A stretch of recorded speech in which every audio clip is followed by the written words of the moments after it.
Welcome everyone to Harvard Extension School's Blockchain Innovation class. I'm Michael McCarthy, one of your instructors, and I'd like to welcome our guest from Australia, Emma Weston, who is the CEO and co-founder of AgriDigital. Emma, welcome and thank you for getting up early for us. Yeah, no problem. Thank you for having me, Michael. It's really nice to be here and talk about what we're doing. Excellent. Well, we want to be respectful of everyone's time, so why don't we just launch right into it. I'll move the slides for you and off you go. Fantastic. Well, thanks everybody. And I'm more than happy to take questions, at the end is probably easier so we don't cut across each other. But, if there's a burning issue that you have that you kind of need to raise your hand, please just feel free to unmute and interrupt. I'll be absolutely fine with that. Well, my name's Emma Weston and I'm the CEO and a co-founder at AgriDigital. And as Michael said, I'm largely based in Sydney, Australia. We have a team of about 50 in Sydney, but we also have a team in the Philippines. And we're about to open up offices in Singapore and Chicago. So really exciting as we start to scale. And our vision is really simple. The company that we have created is a platform company. We provide commodity management platform to the grains and the cotton sector globally, and that is really a transactional engine for the movement of physical commodities through the supply chain. We support that, and I'm going to just talk really, really simply about what we do and the way that we have been using blockchain both experimentally and then increasingly into production as we get more refined in our usage of blockchain. I might just quickly move on to the next slide, if that's okay, Michael. Like some themes for discussion, Michael and I were talking about what might be interesting to run through today, and obviously understanding a little bit about AgriDigital and why we're using blockchain, thinking about why we have created a protocol, and that protocol is called Giora. So I'm going to talk a little bit about that as a separate business because we have put that into a foundation and we're open sourcing that protocol. And so I've been really, transparent about our business strategy. I'm going to share that with you and the way that we're building out both the business and the operational as well as the tech stack. Thinking about what this journey looks like for us, and we are not cash flow positive yet, so we're on that journey to being cash flow positive, but what it's like to accumulate customers, to create the learnings that we have so far, and share maybe some of the ones that are not been so good, some of the insights, some of the failures, as well as some of the things that, we think we've done really well, and then absolutely talk to what's next, and would be really interested in your thoughts around that as well, and any questions that you might have. So moving along, the problem that we're solving for as a supply chain participant is that the supply chain is incredibly fragmented globally. So if you think about supply chain, effectively, it's nothing more than three types of flows: trade flows, finance flows, and data flows. But all of those flows happen completely independently of each other at the moment. And they happen across an incredibly distributed and fragmented network. We work in the grains industry, so excuse the pun, but effectively the supply chain is incredibly siloed. And what we need to do for the future is create an opportunity for, in particular, the small to medium businesses out there to be able to participate in a digital supply chain.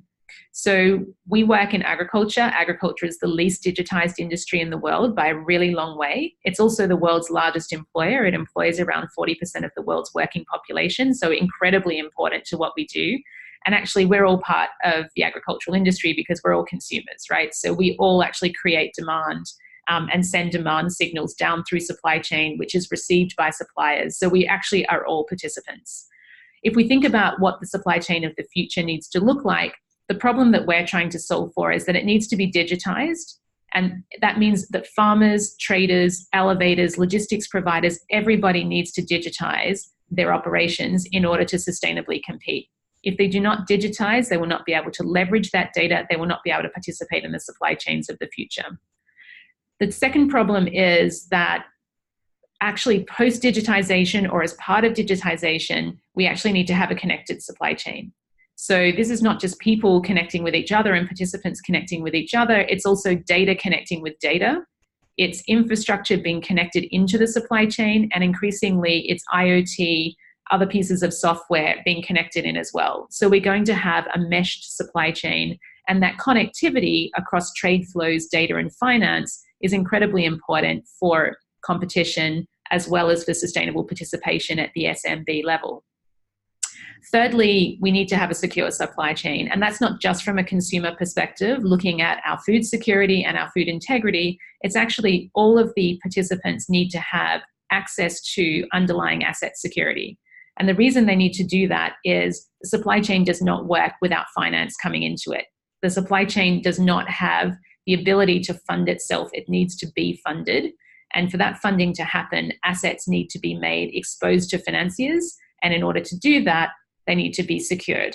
And so assets largely are not secured unless they stand in centralized warehouses or they're working and sitting in large companies. And this basically excludes a whole section of the market, being that SMB market, from the finance that is available. So at AgriDigital, we have a mission to bring new liquidity in and additional liquidity into the supply chain through securing that supply chain and being able to leverage the fact that we've digitized and connected all of the participants and their data.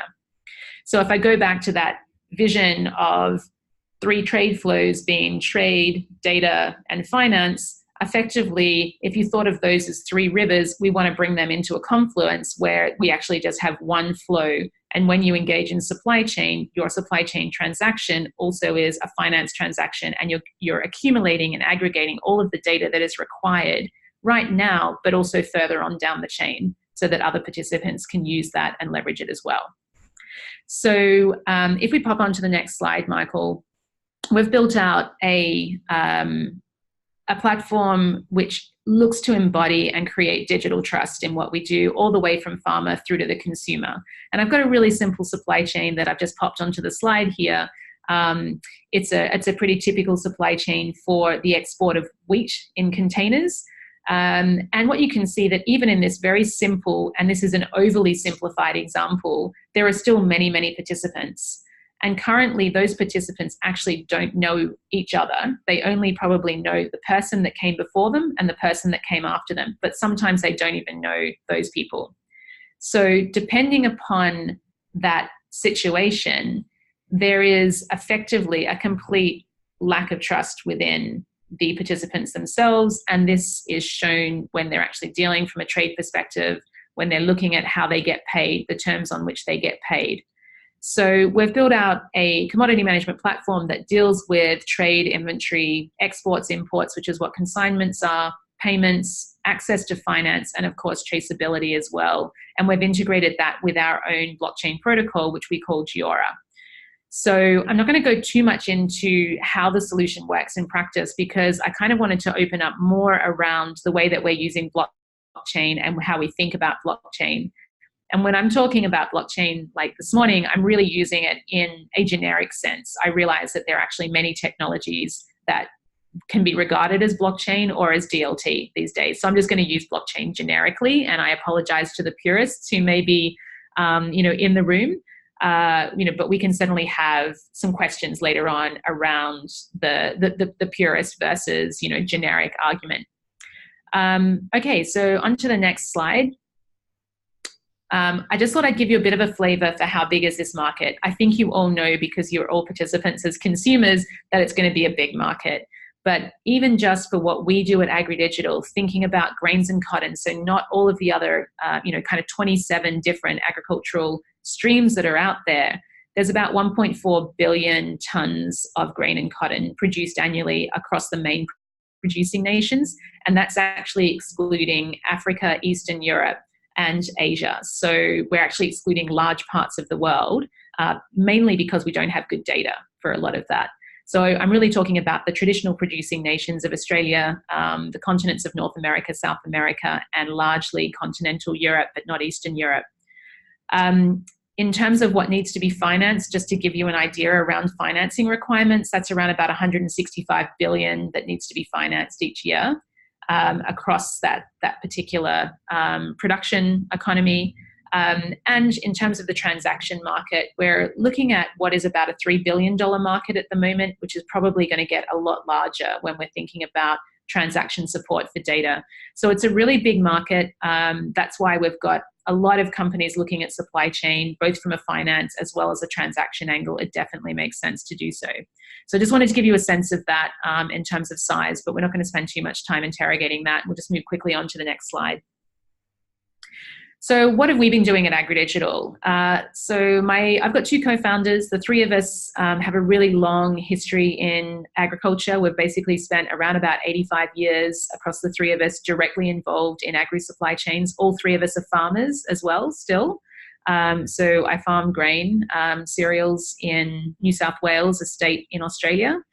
Or I try to. We actually had a drought last year, so we didn't plant. So I actually absolutely understand the day-to-day issues that farmers experience. But there isn't much that we haven't done across supply chain as a trio. And when I think about how we've been using blockchain, I actually think the domain expertise is super important. Blockchain lends itself as a technology to melding with those who have domain expertise. It's not a technology that I think can operate in and of itself alone, apart from the domain expertise, particularly if you're looking at creating digital assets that are going to be tokenized and moved through a chain, or you're looking at the smart contract functionality in blockchains like Ethereum. Building out logic and being able to execute that logic requires domain expertise, and that's certainly what we've had. So we, back in 2016, and it's kind of funny to think about it now, but we did the world's first settlement of a physical commodity on a blockchain between a farmer and a buyer in New South Wales, Australia.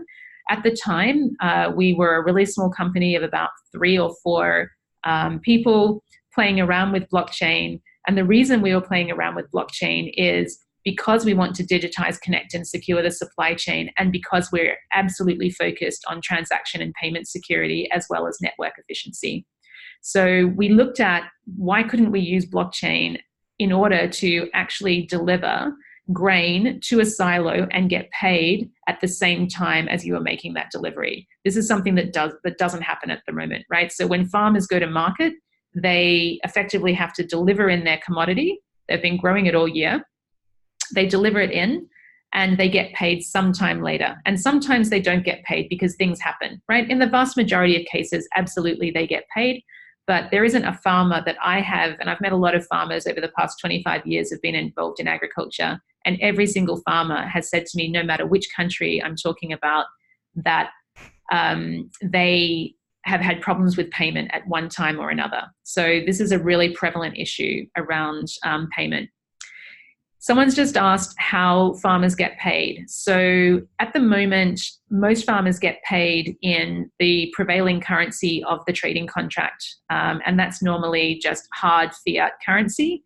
In what we've been doing behind the scenes from a blockchain perspective, we've been looking at either a digital currency, so whether that is a crypto token of some kind, a stable coin, or a version of digital fiat that has been issued by a bank as a way of actually being able to do delivery versus payment. So what we're trying to be able to replicate is what happens in financial services all the time, which is, we do a handshake, I hand over an asset and I get paid. Just like when we go and buy a coffee, right? We get the coffee and we make the payment. Why can't farmers or others in supply chain have that level of payment security? The reason that we want to have that level of payment security is because the vast majority of food is traded in bulk commodity style. And that means that when that farmer delivers their produce to market, it gets commingled with all the other produce. Whether it's in a silo or it's in a sack or it's in a bag or it's in a drum, it gets commingled. It can't be re-identified, separated, and returned to the farmer if there is a problem around payment. So they have effectively lost their asset. So thinking about ways in which we can tokenize these assets, and if you have that digital asset token and it's sitting in your digital wallet, that is absolute proof that you own the physical asset, then that is really helpful, particularly if there is a non-payment instance.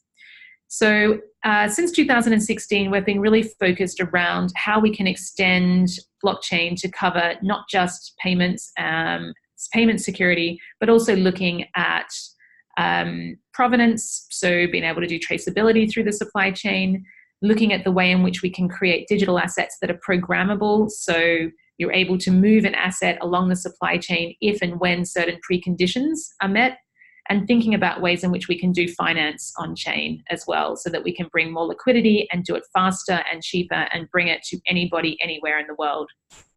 There was a question just around what size of asset is required, and I'm just kind of going to presume that that means, like, do you need to have a minimum size in order to participate? The answer is absolutely not. One of the great advantages of blockchain, of course, is that we can actually fractionalize even the largest assets and be able to deal in fractionalization around value.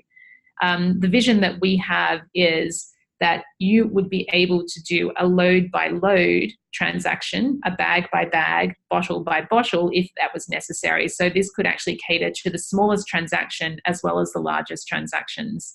And so far, we've done both. We've actually done single pigs, parts of pigs, all the way up to kind of 10, 20,000 ton lots. So it can really vary. And I think that's what that flexibility is really important. So the stage that we're at now is, after a lot of experimentation, we have effectively a really good application that has great traction in market in Australia. We're looking to launch into the US this year, and we have a really fantastic IP set, particularly around spinning up an instance of Ethereum, and that's basically the main blockchain underlying technical chain that we work with, and a very profound group of smart contracts sitting in a smart contract library, as well as bespoke privacy and identity solutions that have been purpose-built for trade, finance, and traceability in global agri-supply chains. We think these are really great solutions. A lot of other people think these are great solutions as well. And what we've decided to do is to group that IP into a protocol layer. And that protocol layer I'm going to talk a little bit more about today. But the important thing that I wanted to share with you guys is that that protocol is going to be open sourced. So we are effectively grouping that IP and putting it into a foundation. We have in Australia, I think we're lucky to have a particular corporate structure which is quite unusual. It's called a company limited by guarantee. And so this is a company corporate structure with corporate responsibilities and corporate governance, but no equity. So effectively, you can create a foundation and put IP into a foundation and no one actually owns it, which is kind of awesome, particularly if you're looking at open sourcing a technology and really wanting to give, that power back to the users and to the community that are developing out that protocol and that technology. Knowing that no one actually owns it, I think, is a really powerful, a powerful construction for us to work with. I'm just going to move along, if that's okay, Michael. I just wanted to have a little bit of a chat around, where we'd come from. So if we think about what AgriDigital is doing, AgriDigital is looking to build out a really strong vertical presence across selected agricultural sectors, in particular grains and cotton. And then we look at adjacencies such as inputs, which means fertilizer, chemicals, seed, everything that goes into growing and producing a crop. We want to do that across the supply chain, across all participants from farmer through to consumer. And we're really focused at an AgriDigital layer around digitized and automated trade, as well as platform finance. But there are some really other important things that are more important when we look at securing supply chain, and that's around asset security, traceable assets and verifiable data, and connected ecosystems. So this is participating in an ecosystem of applications, devices, and infrastructure that can actually all work together. So the reason that we have a vertical presence is that we are really knowledgeable in a particular market sector. But as I said, we're looking at what does that mean from a blockchain protocol perspective. And I'll just go on to the next slide. And from our perspective, what that means is the way we think about blockchain is as being a horizontal technology. It's really a technology that should be available for every market, but what it delivers is these types of benefits around asset and data security, as well as the ability to connect into many other people and things and devices and data. So one of the reasons we're also splitting out the Giora protocol from AgriDigital is to actually deliver that horizontal benefit. That means, for example, that if there is a great application out there in the dairy sector, which we don't know about as AgriDigital, we're not preventing the dairy sector from being able to utilize the benefits that we have created in Giora. So by open sourcing that piece of technology, any type of market can basically build on top of that. And I've got another way of depicting that when we have a look at the tech stack later on. I'll just move on. So a little bit of information about Giora, and I thought this deck was probably going to be provided to you all as well as some of your fellow students later. So there's a lot of content on this particular slide, but it's really just so that you've got the benefit of looking back to that later on. But the reason for creating Giora is that we want to have a simple API layer that connects into and enables others to be able to access the benefits of blockchain. One of the issues that I have with blockchain at the moment is it's a really difficult technology to work with. It's not easy. I don't know if you guys are looking to try and build out applications yourselves on any type of blockchain or DLT, but it can be quite time consuming, and effectively there is a lot of friction still in being able to access the technology itself. So the idea of building out a protocol on top of a protocol, so we've got the Ethereum protocol, and then which is a technical protocol, and then we've effectively got a commercial protocol that we've built out on top of that.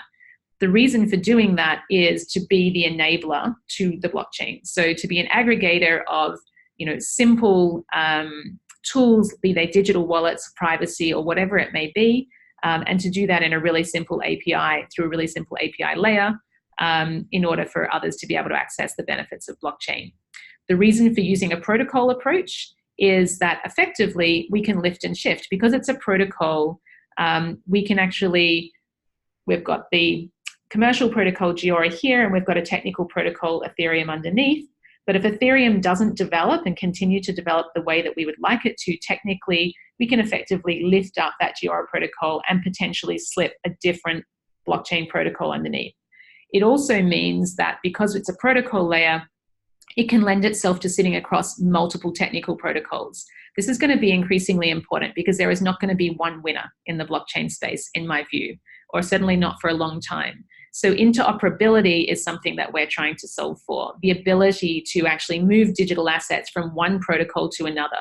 And if we think about it really practically, and let's think about it with AgriDigital as a use case, what we are really good at at AgriDigital is everything that happens in a supply chain from the producer up to the processor. We're really good at the agricultural part of the supply chain. Where we're not really good is the food part of the supply chain. Once something starts to become food, we actually find that really difficult to work with. We'd love to be in that space, but we're not there yet. So we need to be able to hand over the digital asset, which is a faithful representation of the physical asset. So for example, it could be a load of grain that has come into a silo. That's one digital asset. It then gets tipped into that silo, and there are many other digital assets, other loads of grain that are in that silo. Those digital assets get commingled, and we have an algorithm that can produce a bulk version of that asset. So when there is an outturn from that silo, there's effectively an algorithm that brings with it the data of all of those commingled digital assets and produces a new version of that digital asset, which takes all of the field data, for example, the paddock data, the growth history, and then creates a new outturned digital asset, which then gets moved through the supply chain. That could then be put in a container, for example. So then we have, a new digital asset sitting in a container. That then gets put onto a ship. It gets put into, it gets delivered to a mill, and gets eventually put into bags. And all of that can actually be tracked through Giora as well as through AgriDigital, actually.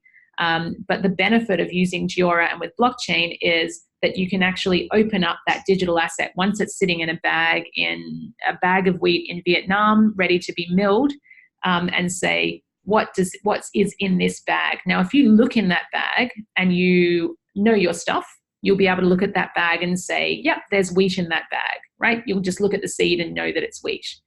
But you're not going to know what varieties, which country it came from, what are the protein statistics, what is the quality of this wheat. So the digital asset version of that bag of wheat can give you that full history as well as the full quality characteristics of the wheat. So what I'm saying is that the physical asset is very important, but increasingly we think the digital asset is going to have its own value because it's an aggregated data set that talks more about what has happened in the life of the physical asset than we've ever known before. It puts us in a position of knowledge, and I guess that's really powerful. I think the other benefits of Giora, as we've been developing it, is we have incredibly flexible smart contract functionality within the protocol. So the ability to both use the existing smart contract library as well as deploy your own smart contracts. And we are building out it hasn't been done yet, so I want to be careful about letting you know where we're at on the roadmap, but we're effectively building out once again, thinking with interoperability in mind, the ability to move that smart contract onto another technical protocol and not lose the benefit of having deployed that code once and then having to rebuild it for another technical protocol. So I think, these are things that we're continually thinking about, just in case, we see the Ethereum protocol not develop the way that we would like it to. But we're very confident. It's a huge community of developers, and that was one of the reasons for launching on the back of Ethereum to begin with. I might just move on so we make sure we have some time for questions. I'm just going to do a quick summary of why blockchain from our perspective, because we've talked a little bit about AgriDigital so far and what we're building out an application layer. We've talked about Giora as a protocol, and I just want to draw it back in around why we even thought about using blockchain. And for me, there are three main buckets of use cases when we're looking at agricultural supply chains in particular, and that's really around transaction and payment security, network and market efficiency, provenance, and chain assurance. So I've given some definitions of what that means to us. Everybody probably has their own definition, but so far I have not seen any implementation in supply chain, whether it has, and I haven't certainly seen them all, there's so much happening, I can't be across it all, but anything that I have seen, whether it's been a POC, a proof of concept, all the way through to an executed pilot and things that are in production. Sorry, excuse me for a moment. I've just lost, Michael, my slides there. Is it? Oh, we can still see them here. Okay, I might just open up on my, I'm just going to see if it pops up again. I might have just lost something. Apologies, everyone. No worries. You know what I'll do? I'll just stop sharing and then I'll reshare. Okay. And that might pop them back in again. Okay, what I was actually saying just while we're doing that is that everything that I have seen so far, from proof of concept all the way through to what is actually in production, effectively fits into three buckets. And that includes everything that banks are doing around trade finance as well. So a lot, and I'm really happy, I would love to hear what you guys are seeing out there as well, but a lot of focus has been put around provenance as a supply chain, as a main supply chain use case. I'll be very clear on, this is my personal view, but it is also the strategic and operational view that we take at AgriDigital and Giora as well, is that we believe that supply chain provenance should actually be the way supply chains work.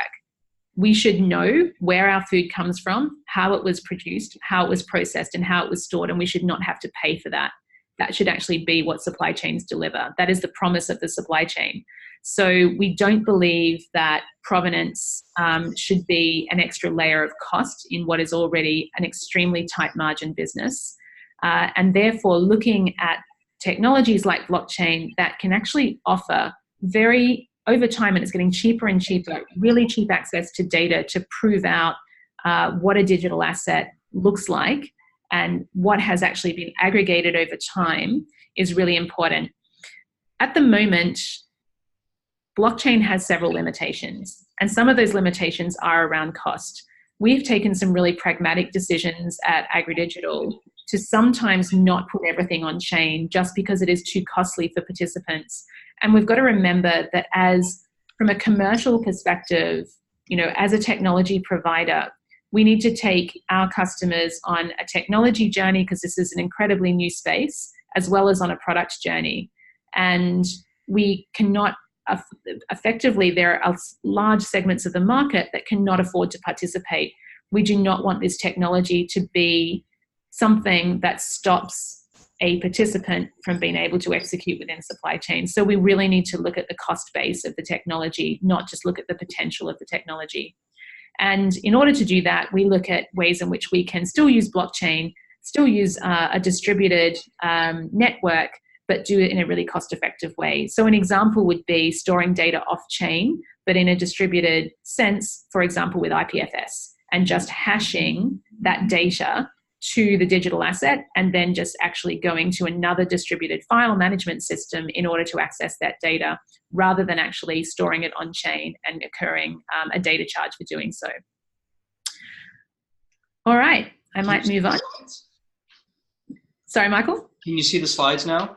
I can, yes, thank you. Sorry, I'll move on to the next slide. Thought I'd just give you an overview of the really simple overview, obviously, of the tech stack. And so effectively, we're in the funny situation at AgriDigital where we have created IP, we're open sourcing that IP, and then we are going to become a customer of the foundation that we're transferring IP to. So if we think about our tech stack, AgriDigital is now going to operate at the application layer, and it's going to sit on top of Giora, through a simple API integration, in order to be able to access the benefit of the digital asset, certificates, smart contracts, and the rest of the infrastructure that's being built out in Giora. We fully expect that other applications will sit on top of Giora as well. In fact, there are already other applications that do sit on top of Giora. And funnily enough, and this is what happens when you open source tech, we were not even the first customer of the tech that we open sourced. Someone even got in before us. So there is already a deployment on top of Giora, which is the UN and the Papua New Guinean government, and they have created something that they're calling Pig Chain, which is they have digitized every pig in Papua New Guinea, and they've put an ear tag in, registered that tag to a digital pig sitting on Giora. And the reason that they do that is in Papua New Guinea, pigs are actually like the original Bitcoin. They're a store of value. And I apologize if there is anyone from Papua New Guinea on the line, because you obviously know this better than I do, and I am obviously repeating what I've been told. However, apparently not every pig is worth the same. So depending upon the pig's genealogy, so their family history, where they come from in Papua New Guinea, what they've been fed, and I am told that sweet potato is the highest value, creates the highest value pigs, the pig is worth something different. And so if it has a fantastic family history, has only been fed on sweet potatoes, then it presents an incredible dowry if it is exchanged as part of a bridal payment. And this history is now being recorded on chain because there was incredible pig fraud that was occurring in Papua New Guinea. So really interesting implementation. It's already out there. You can probably search for it online and have a look at Pig Chain. And it's all happening in the year of the pig as well, which is just a nice little touch from a Chinese horoscope perspective. So we fully expect that others will be building out in the tech stack. And it'll be at an application layer. It'll also be at a device layer. So we have IoT devices that are just going to hook directly into Giora. And then those devices can be picked up by others, farmers, for example, who want to be able to connect into blockchain, but they don't want to actually have to build out all of the tech stack themselves. In the main, the customers for Giora are more going to be technology companies and technology providers, as well as the technology divisions of agricultural and supply chain companies, we think. But it's always interesting to see when you put something out there and you open source it, who actually uses it. I'll just move on to the next slide, Michael. I thought I'd really kind of just wrap with some lessons, what we have learned, and also what we call the building blocks of digital trust, because I think we talk a lot about blockchain, but what we're really talking about is building out digital trust. And it's not just blockchain. There's actually a number of different building blocks that we need to put in place. It's not just let's put a blockchain out there and suddenly we're going to get this silver bullet solution. So, it's been able to understand how to link that in with digital platforms. It's actually understanding the logic of building out automated workflows. You've got to be able to do that logic preparation first before you actually do the technical implementation of using a blockchain. It's understanding how to, another example is the legal position of digital title. What is the legal position of holding a digital token in a digital wallet that is linked to a private key address that is linked to my digital identity? Is that actually something where I can put my hand up in court and say, this is my asset and it is absolutely proof it is my asset, and in which jurisdictions would it be accepted as proof? So there's a lot of regulatory issues and legal issues still that we need to play through. It's not just around ICOs and security token offerings. It's actually around the fundamental building blocks of building out digital trust. We also do quite a lot of work in the digital currency space. So we have, through Giora, you can actually create your own native token if you wish to do so, and that makes sense for your use case. You can use stable coins, and something that I'm pretty passionate about is actually being able to create digital fiat over time and to be able to bring digital fiat into the blockchain arena. The reason I'm really passionate about that is, once again, thinking about what AgriDigital does in the agricultural sector, we are trying to de-risk the agricultural supply chain. A cryptocurrency, by and large, increases risk. And so we don't want to introduce a cryptocurrency for the sake of introducing a cryptocurrency. That's one of the reasons we did not ICO back in the crazy times. We want to de-risk. So we would much prefer that we had a reputable trading currency in digital form that could be used as a settlement tool. And we try and liaise as much as we can with banks and others to think about ways in which we can help with onboarding that type of approach.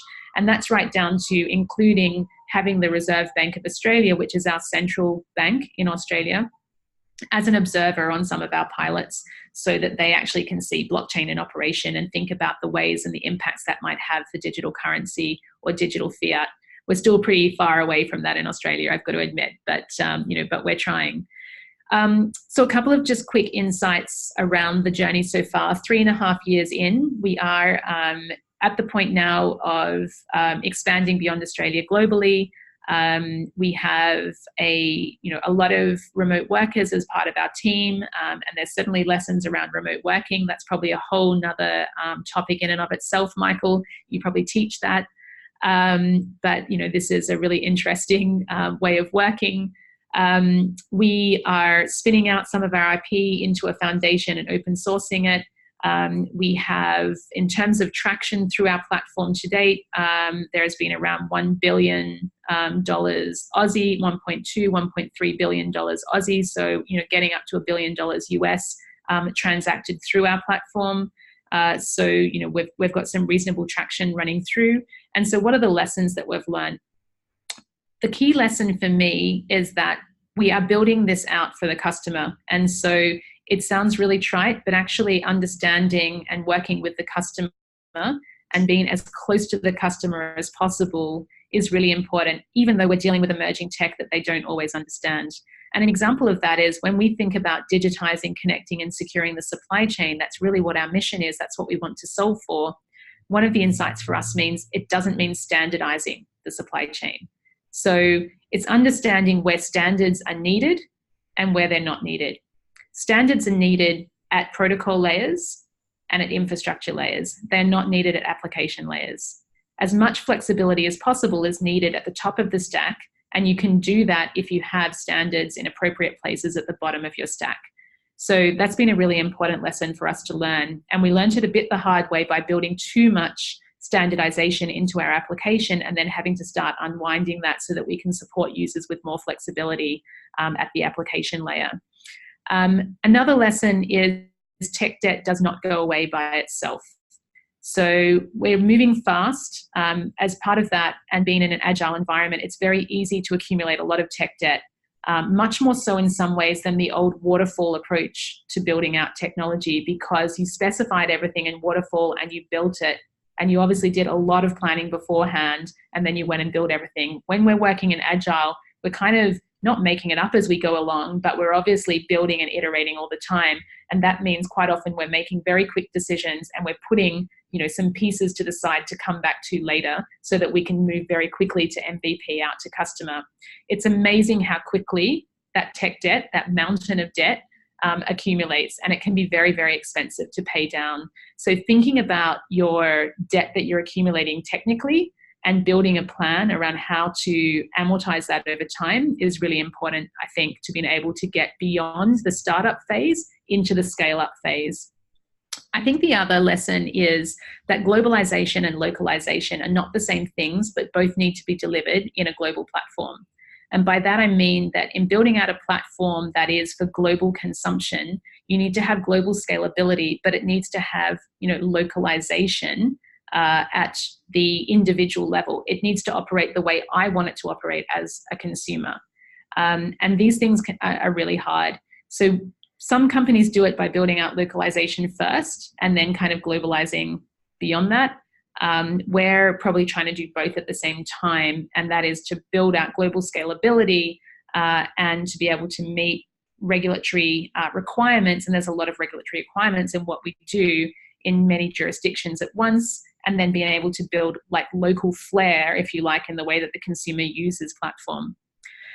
The final lesson is that everything takes longer and costs more than you think it does, and you think it's going to. So I am definitely on record for the past 2 years. Every year I say, in another 2 years, we're going to be here. So I would have lost my bets many, many times. My crystal ball definitely needs polishing. I think when you're in the middle of an emerging and exciting technology, it's really easy to be very, very bullish around how that technology is going to develop. And the reality is that we definitely need those bullish people out there, but there are people who are naysayers, there are people who are cautious, there are people who are cynical, there are people, who maybe even don't want us to succeed. And actually all of those people are really useful on the journey. It's actually not something where you should only go with the optimists and the glass half full people. It's actually important to listen to, some of that criticism and take that on board. And if you can work your way through that and think about how that becomes an opportunity to be better, I think that you're actually better off for it. So it's not that you don't want to, you want to be, we all want to work in a positive environment, but some of the critiquing is not stuff that we should brush off. It's actually really useful feedback. The final lesson is that I guess it's not really a lesson, it's just something I wanted to share, and that is that we are all here because we are fascinated by this technology or group of technologies called blockchain, and we want to learn more about it. It is not the best technology for every situation, and to think really wisely about when to use this technology and when not to use this technology is really good. It makes commercial sense to do so. Having said that, I believe everybody should be encouraged to experiment with the technology. Even if you don't think you have the right use case, just have a go and have fun with it, because, even disproving that the technology should be not used in a particular use case or a particular situation is a really good outcome in and of itself. And so when we're working with companies and they're like, we're not sure, often I'll say to them, the only way you'll know is by having a go. So I'm actually, really a big proponent of experimenting and using the technology, even if you suspect it may not be, where you end up, or it just may be just one of the tools in your toolkit, and that's absolutely fine. At the end of the day, what we want is the problem to be solved, not the technology to be used. So I'll end on that point, and take any questions. Emma, thank you so much. This was great. And you explained things so simply. It was really easy to understand, even though when you add it up, it gets complicated, but you break it down really well. I appreciate that. If anyone has any questions, raise your hand. And I actually have two for you. The first is, your technology, correct me if I'm wrong, could keep GMO wheat out of countries that don't want it. Is that true? Yeah, absolutely. So that's a really good example of where provenance really makes sense, even in a bulk commodity environment. So This is something that is really front of mind in Canada. It's really front of mind in Australia because we have large parts of Australia that are completely GMO free in terms of the agricultural sector. And we are now, for years we've been told that was not going to be a premium or there was not going to be an advantage. However, Europe, for example, will not take canola or rapeseed that is GM. So the need to have to prove that that is GM free and has not been contaminated or commingled through the supply chain is actually, it's a legal obligation at the moment. The way that we solve for that obligation is we say, I promise, I sign that I haven't grown GM, and there's obviously better ways to do that because that promise requires trust, right? It requires that you trust me and you know me. And that's just not, that's not really the way the supply chain works. So it definitely can be used to do that. It can also be used to say this is GM and it's appropriate in this particular circumstance. Because there are positives and negatives to that technology. And thank you for that. My second question is, what are your thoughts on using the JP Morgan coin from the perspective of you're opening up the Chicago office and their potential ability to get you into the commodity exchanges? Yeah, so really good question. I think that stable coins are a necessary part of the maturity curve that we're going through with blockchain whilst we're awaiting for true digital fiat to be able to come online. And I really do applaud the attempt of the JP Morgan coin to come in.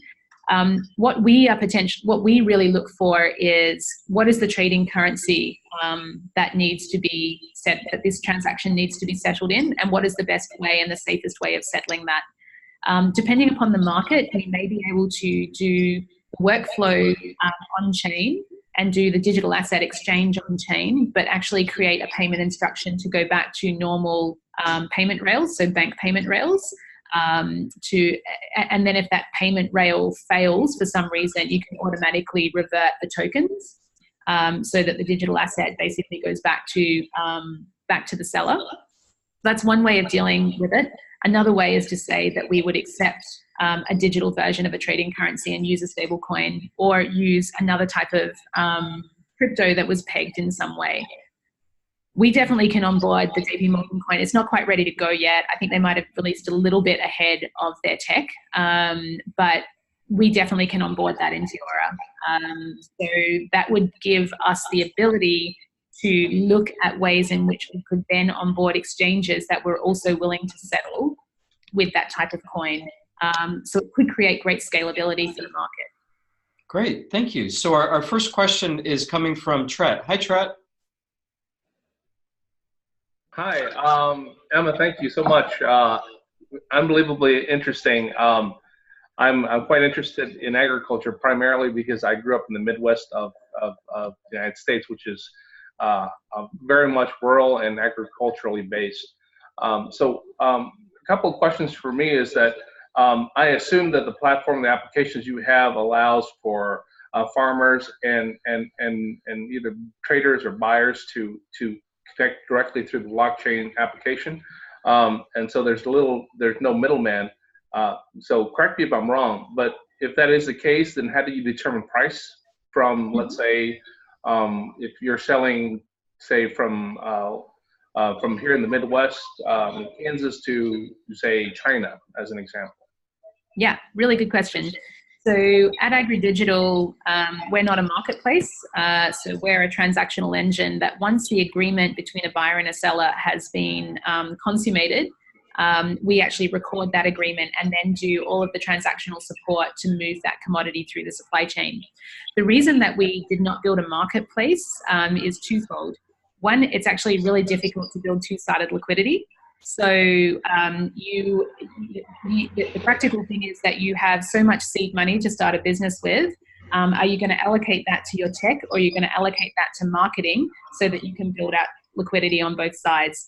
And so marketplaces soak up a lot of marketing dollar in order to build out the liquidity, and sometimes therefore the tech is not as good underneath, or you allocate your dollars to the tech and you fail on the liquidity piece, right? So we have built out a marketplace before in a previous business that ended up being sold to the New Zealand Stock Exchange. So I've got direct experience with this and know how hard those marketplaces are to get up and running. So we're actually not a marketplace, but we facilitate if there is a marketplace happening, whether it's an online market or whether it's just, phone calls, brokers, merchandisers, the traditional piece, we then facilitate the buyer and the seller coming together and recording that transaction, sharing the data automatically, reconciling that data in the back end, even back to their accounting program so that the accounting entries are completely integrated, and obviously the movement of that commodity. So we don't actually really facilitate the farmer in Wilson, Arkansas from getting to the buyer in Vietnam. That still needs to be done through the traditional means. The comment that I would make, though, is quite often with blockchain-based technologies, we immediately think of getting rid of all of the intermediaries, right? We want to get rid of all of that. But sometimes those intermediaries form a really important commercial part of the supply chain. And in the context of traders, they are value adders. They're actually not intermediaries. They're actually there and they are accumulating the long position. And so they're buying when no one else wants to buy. And then they're holding that commodity. And, that's why they should get a margin for it. And if they were not there, then the farmer would not be able to sell whenever they wanted to sell. So, we actually believe that traders play a really important and enduring role in supply chain. So I would like to still see them there and think about ways in which we can support them. But there are intermediaries that do nothing other than be intermediaries, right? They don't add any value. They're just maybe bringing a buyer and a seller together and then clipping the ticket on the way through. And I think there are going to be more efficient ways of bringing buyers and sellers together. And so those types of intermediaries, I think, maybe need to watch out with this type of technology, because I hesitate to say that's going to happen in 2 years, because I told you how bad my crystal ball is. But at some point in the future, technology will be good enough to bring buyers and sellers together. Price discovery is going to be less of an issue, because with technologies like blockchain, we're moving to a more transparent environment, and everybody is starting to get behind transparency as a goal rather than as an objection now. It was an objection at the beginning with blockchain. I don't want a market to be transparent. Now a lot of people are starting to see the benefits of transparency. So if we believe the market continues to operate and head in that direction, then those types of intermediaries will fall out of the system naturally, I think. Sorry, that was a bit of a long-winded answer. No, that's great. It shows it to me. It tells me that there's possibly two different levels of opportunities that are available. One is to be able to create a sort of a marketplace and treat all these items as commodities and create an exchange upon your platform.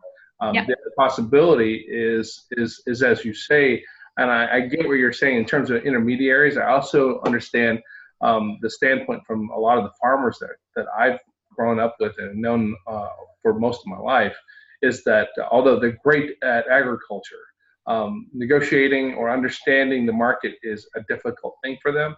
So, yeah. And oftentimes, an intermediary also lends a certain bit of confidence and sort of what's the word?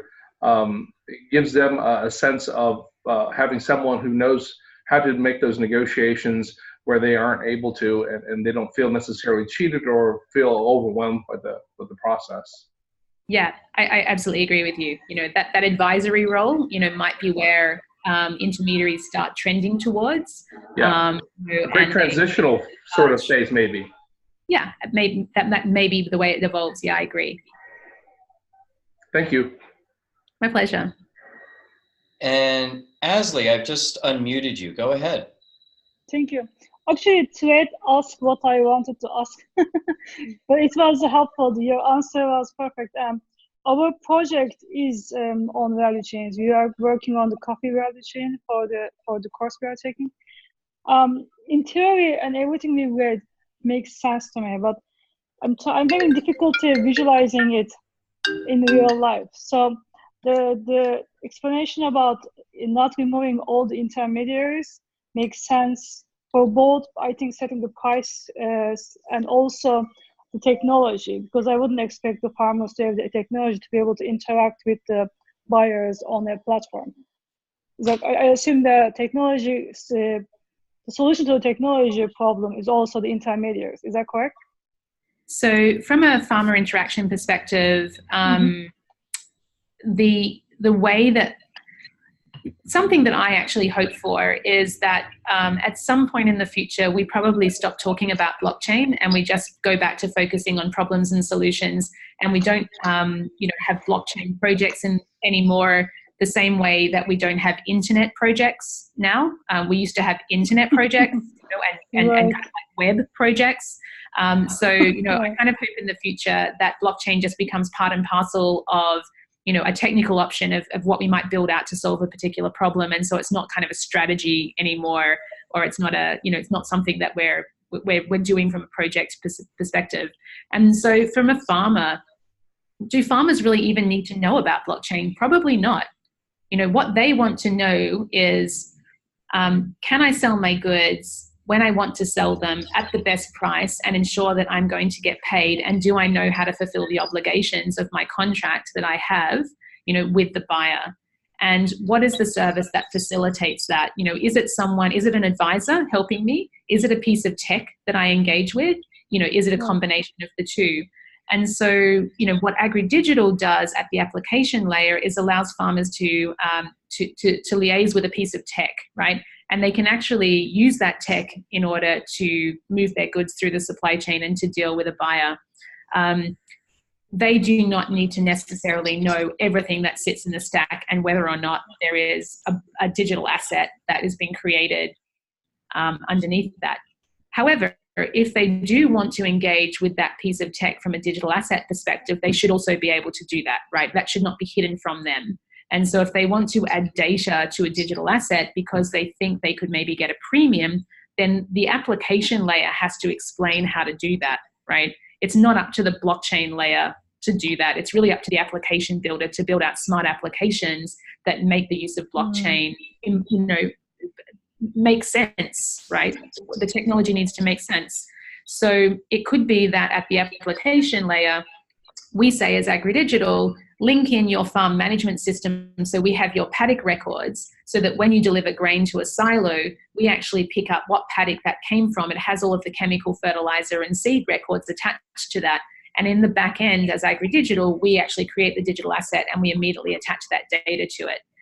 And then the farmer decision is, who do I want to see that data? Because that data is mine, right? That data is the farmer's.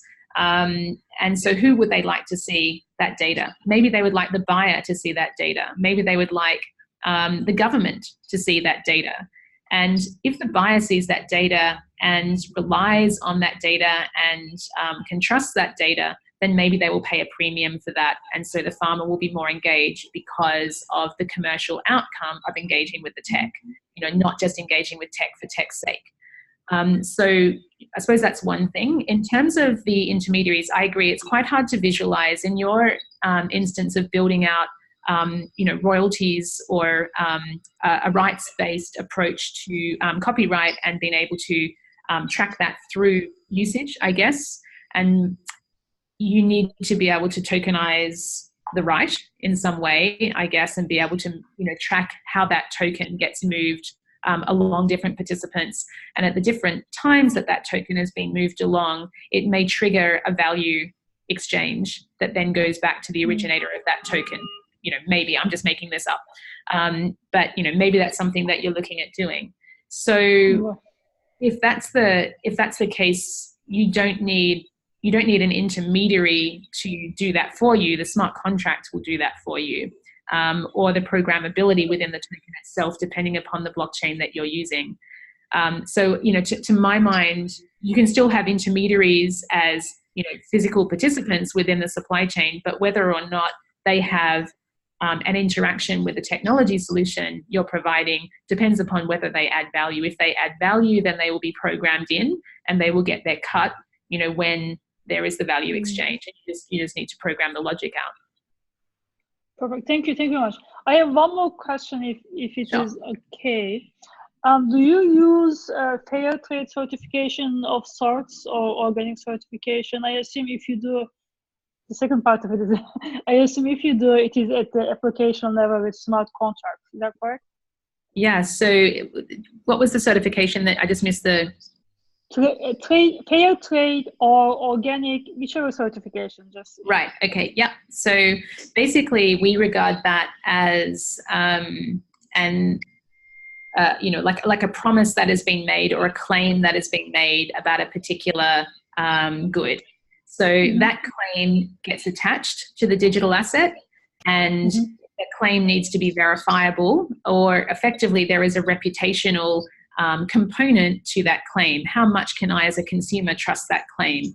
So the claim gets attached as a piece of data, but then it's who is actually verifying that data that is important. Right. So the certifier has a role to play in verifying that data, and their identity as certifier actually gets attached, as a verifier or as a validator of that data.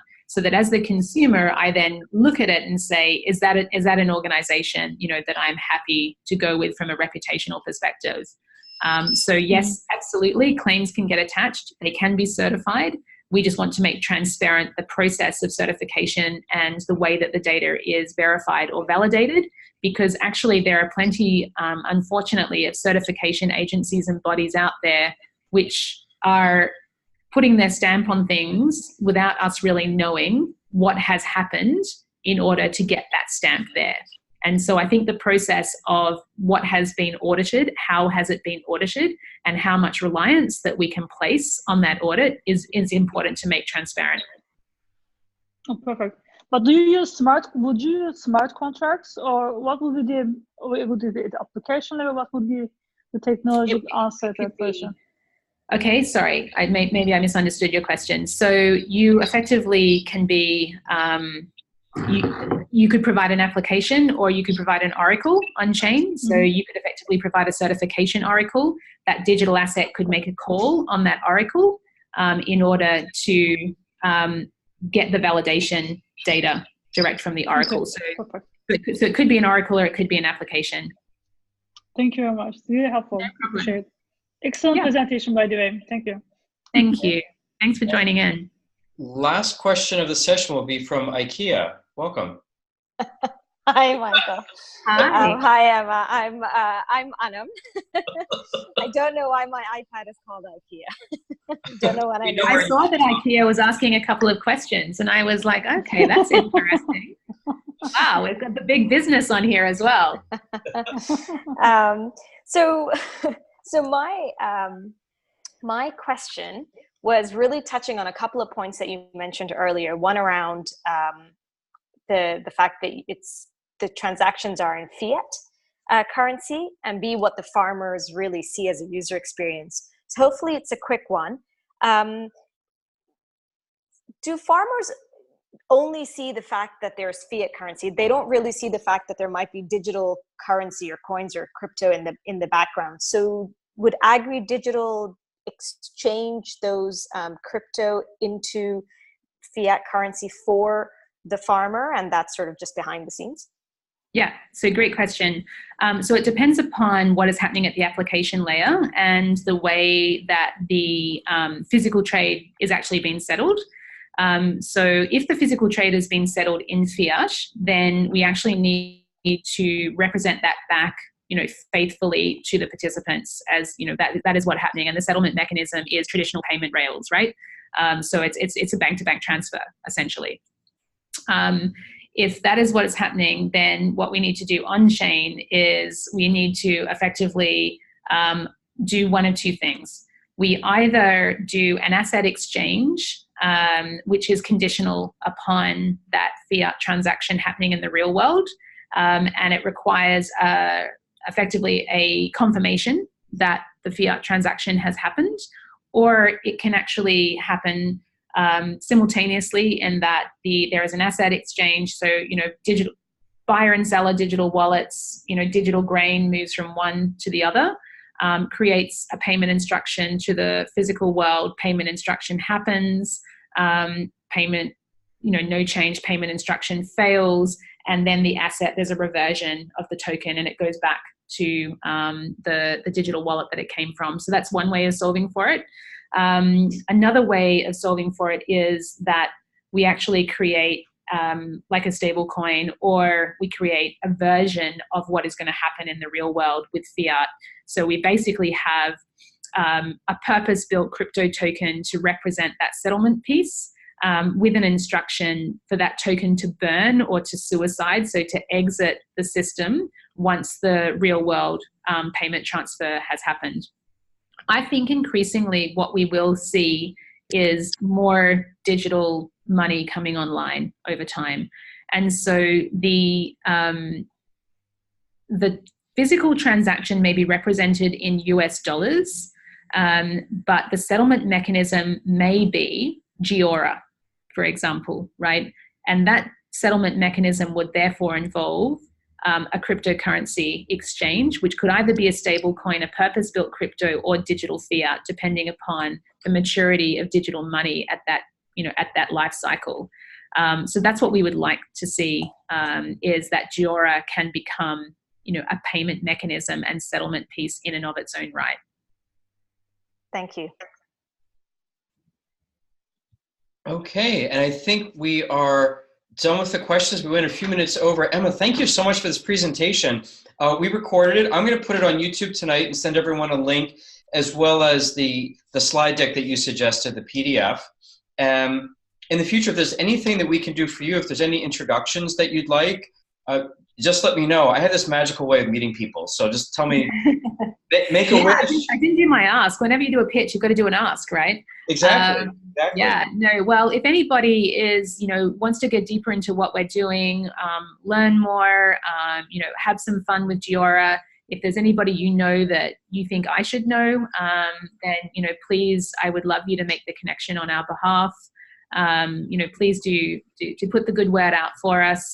We're good people trying to do good things. And, I really appreciate being able to share that story with you today. Do you know Paul Quigley? I think he mentioned that may have met you at some conferences. Do you know Paul? I do, yeah. Okay, so he's part of our teaching team. Oh, really? Yeah. So he's got his hand in every bucket in blockchain. So if there's anything that Paul can do for you, I'm happy to share contact information. Oh, thank you. Yeah, that's really kind. Thank you. He's in Colorado. He knows a lot about the cannabis trade in that part of the world. Yeah. He's also heavily involved in the legal things that are going on in Wyoming. So if any of that's of interest, okay. Paul's the guy.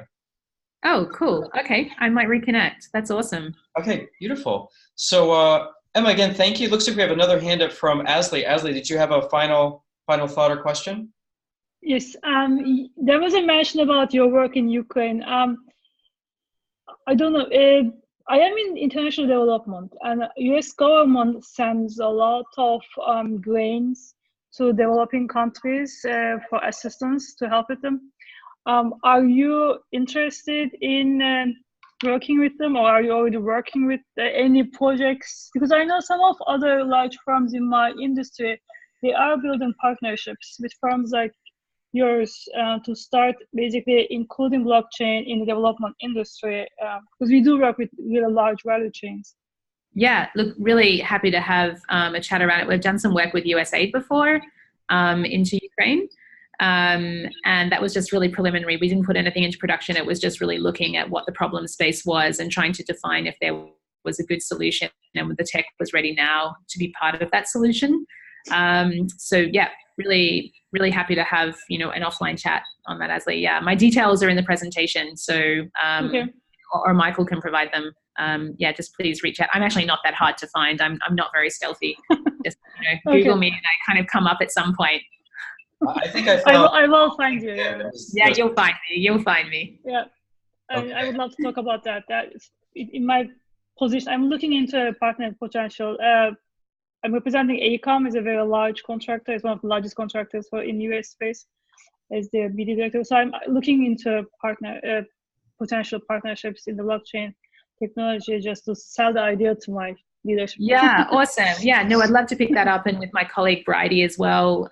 She also has a development background, an NGO background, so it'd be really good to bring her in. Oh, great. On that conversations. Okay, so, I'll yeah, get the contact information from Michael. Thank you very much. Okay, on that note, everyone, Have a great evening. Emma, have a great day, and we will talk to you soon. Thanks, everyone. Thank you. Yeah, it's almost the Thanks, weekend Emma. here, guys. See you. Bye. Thank you. Bye. Bye.